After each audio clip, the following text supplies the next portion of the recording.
Road NH57 में आपका स्वागत है। अभी मई बी में है और यहाँ पे कछुआ मई बी का हाट लगता है, उस जगह पे है। और ये रोड चली जाती है कछुआ, तुलसिया गुमटी और मिथिला दीप हॉल्ट और बिजलीपुर चला जाता है ये रोड। यहाँ पर शाम को बहुत बड़ा हाट लगता है और यहाँ पे बहुत दूर से हाट पे आते हैं सामान खरीदने के लिए, सब्जी खरीदने के लिए, जो चाहे वो खरीदने के लिए यहाँ पे आता रहता है।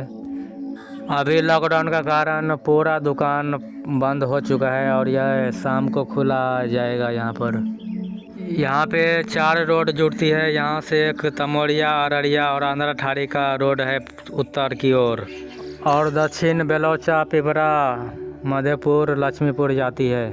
यहाँ से पूरब सोनबरसा और पश्चिम द्वीप जाती है। वीडियो में देख सकते हैं कि पूरा एक लाइन से पूरा दुकान बंद हो चुका है। यहाँ पे कोई कुछ दुकान खुला हुआ है, जो किराना दुकान है, वो दवा का दुकान है, वो खुला हुआ है। यहाँ के बाकी सब बंद हो चुका है।